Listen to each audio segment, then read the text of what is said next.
रहीम। अस्सलामु अलैकुम वरहमतुल्लाहि वबरकातुहू। अजीज़ तलबा, आज चैप्टर नंबर 2 का टॉपिक नंबर 7 डिस्कस करने जा रहे हैं। लेकिन उससे पहले जो 6 टॉपिक्स हमने पढ़े हैं वो तमाम के तमाम किसके बारे में थे? प्लांट्स के बारे में थे। ओके, आज हम शुरू करने जा रहे हैं एनिमल्स के बारे में, और एनिमल्स में भी पर्टिकुलरली ख़ास तौर पर इंसानों के बारे में गुफ्तगू करेंगे। तो आज का हमारा टॉपिक है रेस्पायरेशन।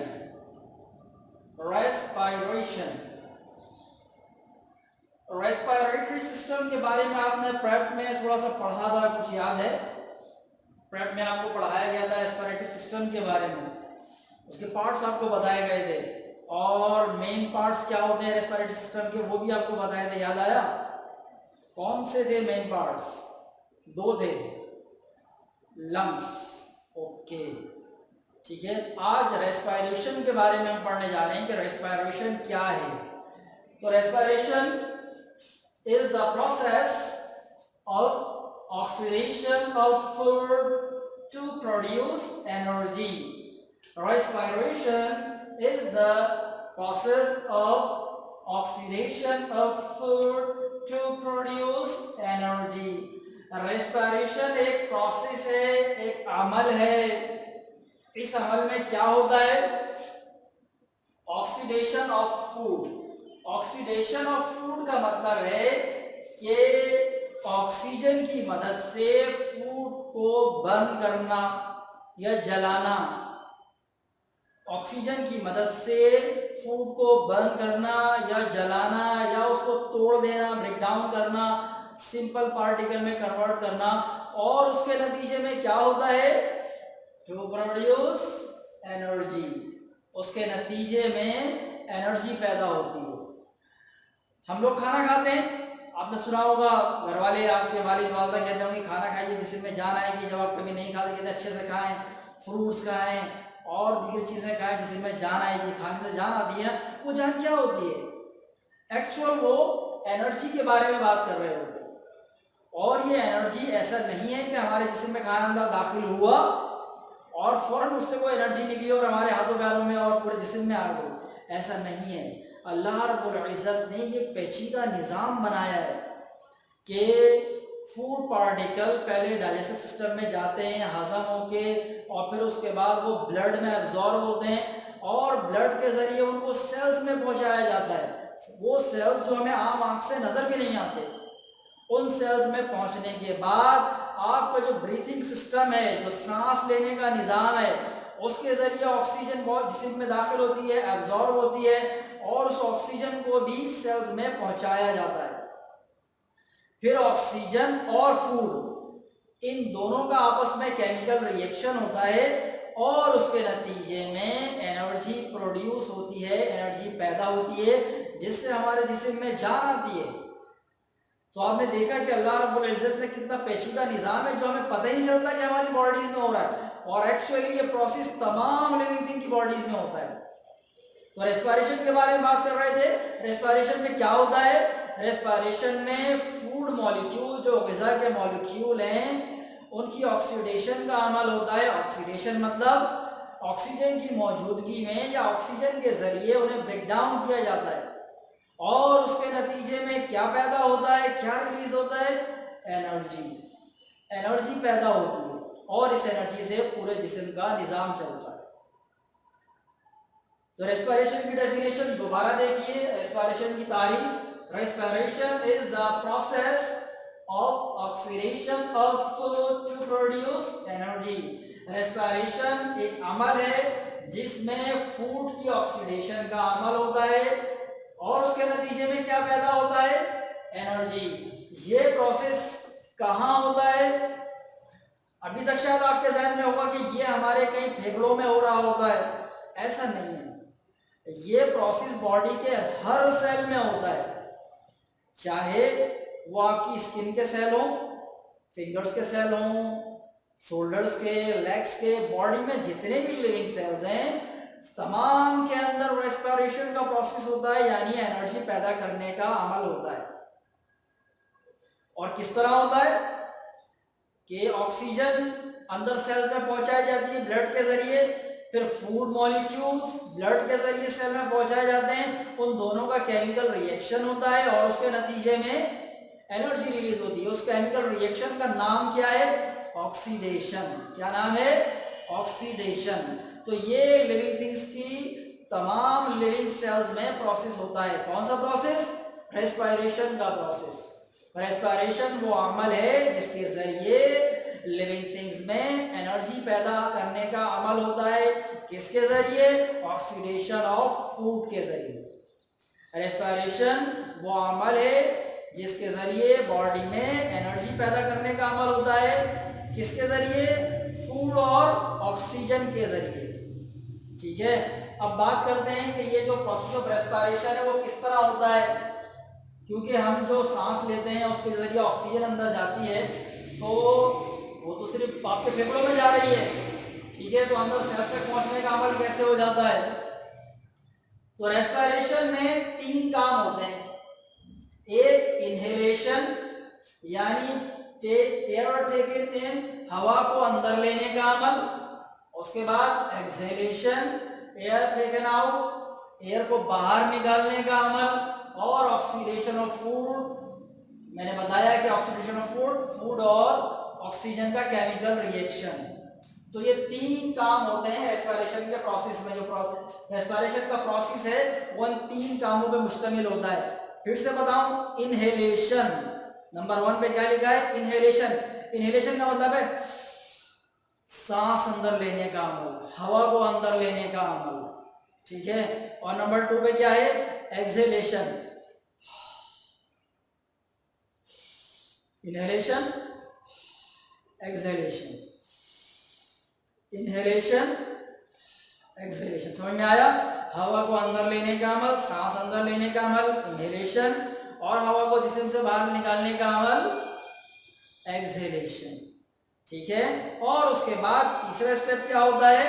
ऑक्सीडेशन ऑफ फूड, यानी जो सेल में होता है फूड मॉलिक्यूल के केमिकल ब्रेकडाउन का अमल, जिसके नतीजे में एनर्जी रिलीज होती है। समझ में आया? दोबारा बताऊं, इनहेलेशन सांस अंदर लेने का अमल, एक्सहेलेशन सांस बाहर निकालने का अमल, और ऑक्सीडेशन ऑफ फूड यानी फूड का ऑक्सीजन के साथ केमिकल रिएक्शन, जिसके नतीजे में एनर्जी रिलीज होती है। इनहेलेशन और एक्सहेलेशन में बॉडी के बहुत सारे पार्ट्स इन्वॉल्व होते हैं, जिसे रेस्पिरेटरी सिस्टम कहा जाता है। और ऑक्सीडेशन ऑफ फूड कहाँ होती है? सेल्स में।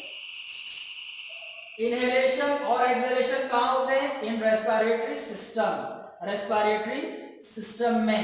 और ऑक्सीडेशन ऑफ फूड कहाँ होता है? इन सेल्स। जितने भी लिविंग सेल्स हैं सब में ये ऑक्सीडेशन ऑफ फूड का अमल होता है और उसके नतीजे में एनर्जी रिलीज होती है। तो डेफिनेशन और रेस्पिरेशन का प्रोसेस समझ में आया। अब हम ह्यूमन रेस्पिरेटरी सिस्टम को देखेंगे और एयर कैसे अंदर दाखिल होती है और वापसी का अमल कैसे होता है उसको समझेंगे।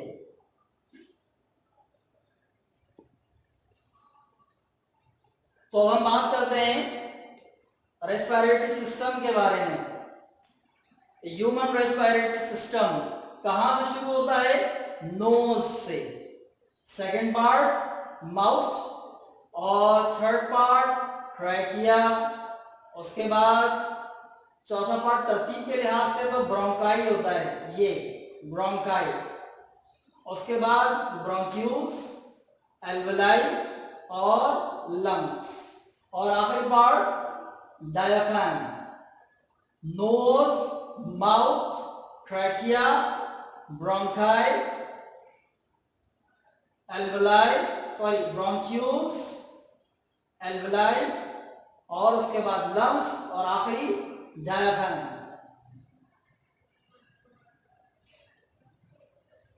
चलिए बॉडी पर इसको देखते हैं।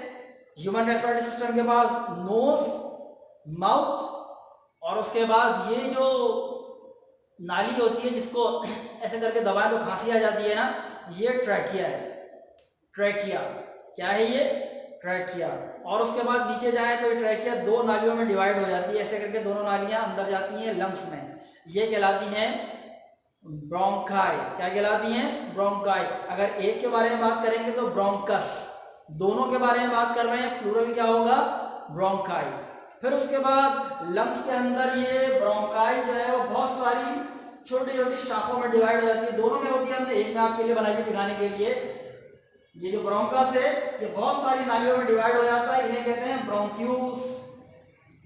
और हर ब्रोंक्यूल के आखिर में हवा के गुब्बारे जैसे होते हैं, छोटी छोटी थैलियां होती हैं जो ब्लू कलर से आपको नजर आ रही हैं। हर ब्रोंक्यूल के लास्ट में ये हवा की छोटी छोटी थैलियां होती हैं, इनको कहते हैं एल्वोलाई। क्या कहते हैं, एल्वोलाई। ये हर ब्रोंक्यूल के लास्ट में मौजूद होती हैं। और उसके बाद लंग्स और आखिरी part diaphragm. Nose, mouth, trachea, bronchi, ये दोनों ब्रोंकाई है। उसके बाद ब्रोंक्यूल्स, ये जो ब्लैक से आपको नजर आ रही हैं, और ये ब्लू कलर की हैं, ये एल्वोलाई। और उसके बाद लंग्स और ये डायफ्राम।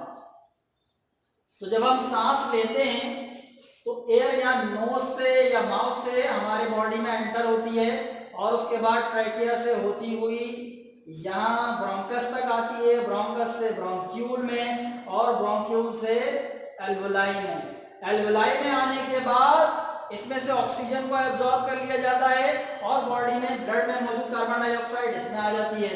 और उसके बाद दोबारा से कार्बन डाइऑक्साइड हवा के साथ मिलकर यहाँ एल्वोलाई में होती है, यहाँ से ब्रोंक्यूल्स में, फिर ब्रोंकस में, फिर ट्रैकिया में, और नोज और माउथ के जरिए बॉडी से बाहर निकाल दी जाती है। ठीक है, दोबारा देखें, जब हम सांस लेते हैं तो नोज और माउथ के जरिए एयर हमारी बॉडी में दाखिल हुई। नोज और माउथ के बाद ट्रैकिया, ट्रैकिया के बाद ब्रोंकस और ब्रोंकाई, दोनों मिला के बात करेंगे तो ब्रोंकाई। फिर ब्रोंकाई अंदर जाके छोटी शाखाओं में डिवाइड होती है, जिसे कहते हैं ब्रोंक्यूल्स। ब्रोंक्यूल के आखिर में क्या है, हवा की छोटी छोटी थैलियां, एल्वोलाई। एल्वोलाई में ऑक्सीजन को एब्जॉर्ब किया जाता है, कार्बन डाइऑक्साइड इसमें छोड़ दी जाती है। फिर एल्वोलाई से हवा बाहर वापस आना शुरू होती है, दोबारा से ब्रोंक्यूल, ब्रोंक्यूल से ब्रोंकस, ब्रोंकस से ट्रैकिया, ट्रैकिया से नोज और माउथ। ठीक है, इस तरह हमारी बॉडी में एयर अंदर जाती है, एयर में से ऑक्सीजन को एब्जॉर्ब किया जाता है, और उसमें कार्बन डाइऑक्साइड को शामिल किया जाता है। फिर वो एयर बाहर आती है और बॉडी से बाहर निकाल दी जाती है। तो ये बात याद रहे कि हमारी बॉडी में सिर्फ ऑक्सीजन नहीं जाती और सिर्फ कार्बन डाइऑक्साइड बाहर नहीं आती, एयर जाती है पूरी। उस एयर में से ऑक्सीजन को एब्जॉर्ब किया जाता है, कार्बन डाइऑक्साइड उसमें शामिल कर दी जाती है। तो जो एयर जाती है उसमें ऑक्सीजन ज्यादा होती है, जब वापस निकलती है तो उसमें ऑक्सीजन कम हो जाती है। जब वो बॉडी में जाती है तो कार्बन डाइऑक्साइड कम होती है, और जब बॉडी से बाहर निकाला जाता है तो उसमें कार्बन डाइऑक्साइड की मिकदार बढ़ जाती है। तो आज हमने रेस्पिरेटरी सिस्टम के बारे में पढ़ा। एक नजर में दोबारा से इस पूरे प्रोसेस को देख लेते हैं। तो आज की क्लास में हमने रेस्पिरेशन की डेफिनेशन के बारे में बात की। What is respiration? Respiration is the process of oxidation of food to produce energy. Respiration वो अमल है जिसके नतीजे में फूड की ब्रेकडाउन होता है, ऑक्सीडेशन होती है, और उसके नतीजे में एनर्जी प्रोड्यूस होती है। रेस्पिरेशन का प्रोसेस इसमें क्या क्या शामिल है?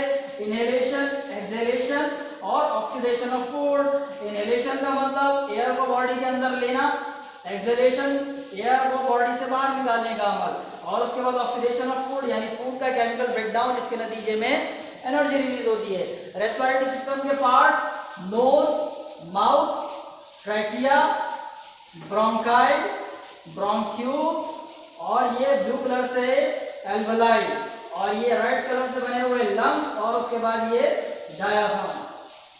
तो इस वीडियो को बार बार आप देखिएगा ताकि आपको ये समझ में आ जाए।